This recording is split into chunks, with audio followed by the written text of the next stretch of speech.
Hello everyone. Let's see the numerical. A DC ammeter has a resistance of 0.1 ohms and its current range is 0 to 100 amperes.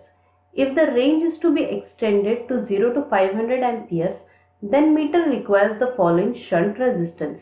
It is asked in GATE 2005 and here are the options. So let us see what is given in the numerical. Here it is given as the DC ammeter. What do you mean by this DC ammeter? DC ammeter is nothing but the PMMC used as an ammeter. Why? Because PMMC always measures or works only on the DC. So when we are using the DC ammeter, that means the PMMC is used as an ammeter. So for that, what is given? Its resistance is given, that is the 0.1 ohm. That means ammeter resistance is given 0.1 ohm. Its current range, that means the meter current or the full scale current is given, that is 0 to 100 amperes, and the range is to be extended. Now here the ammeter range is now extended. How much it is extended? That is 0 to 500 amperes. Initially it is measuring the 100 amperes of currents, and after extending it is measuring the 500 amperes of the current. What is asked? The shunt resistance. We know that when we are extend the range, how we will extend? We will extend by connecting the shunt resistance in parallel with the ammeter. So for extending the range here from 100 to 500, what is the value of the shunt resistance? It is asked. Let us see the diagram. What will be the diagram? This is nothing but your ammeter having the internal resistance Rm. The current which is flowing in that ammeter, it is denoted by Im, or you can say the full scale value of the current or the meter current. For extending the range, we have to connect the shunt resistance. So the shunt resistance is denoted by R shunt, you can say, or you can say RSH. That is the notification for the shunt resistance. The current which is flowing in that shunt branch, it is denoted by the ISH. And this current is I, is nothing but the total amount of current which is flowing in that network. So now extract the given data. So what is given in the numerical? The resistance, meter resistance is given. What is the value of meter resistance? That is 0.1. That means Rm is given 0.1 ohms. And initially what will be the current flowing? That is 0 to 100 amperes. That means the range or the full scale value of the current which is flowing in that meter, that is nothing but the 100 amperes. So what value is given? That value is nothing but the value of the current Im is given 100 amperes.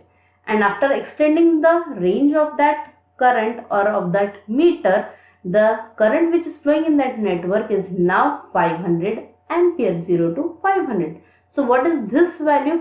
This value is not the value of the shunt current. It is nothing but the total amount of current now which is flowing in the network. What is the total amount of current? Which is denoted by complete I. That is the total amount of current I is given, that is the 500 amperes is given. Now this range is extended from 100 to 500. Initially what will be the value of the current which is flowing before extending the value of current? That is the 100 amperes only, and after extending the current range, it is now measuring the 500 amperes of the current. Here what is the value of given? That is complete I is given 500 amperes, and it is asked what is the value of this shunt resistance RSH. We have to find out. What will be the formula for finding the shunt resistance? It is given as Rm upon M minus 1. This is the standard formula to find out the value of the RSH. Rm meter resistance, M is the multiplying factor. Here in the complete numerical, M is unknown. To find out this RSH. So how we will find out this multiplying factor? For finding the multiplying factor, the formula is current to be measured divided by the full scale reading of the current. This is the formula for the multiplying factor M. The value of the current which is to be measured divided by the full scale reading of the current. So what is the value of the current we have to measure? That is nothing but the 500 amperes after extending the range. So what is the current which we have to measure? That is nothing but the total current I, and the full scale reading of the current is Im. That means that amount of current will pass through that meter. Now the formula becomes M is equals to I by Im. Substitute the values of I, we know 500, and Im, that is 100, we will get the multiplying factor as 5. Now substitute this value of the multiplying factor in the formula of the shunt resistance, and after solving this we will get the value of the shunt resistance as 0.025 ohms. This is the value of the shunt resistance. That means for extending the range of the DC ammeter or the PMMC ammeter from 100 to 500 amperes, for that the shunt resistance we have to connect is 0.025 ohms. Now go for the options. What will be the correct option here? The correct option is C, that is 0.025 ohms.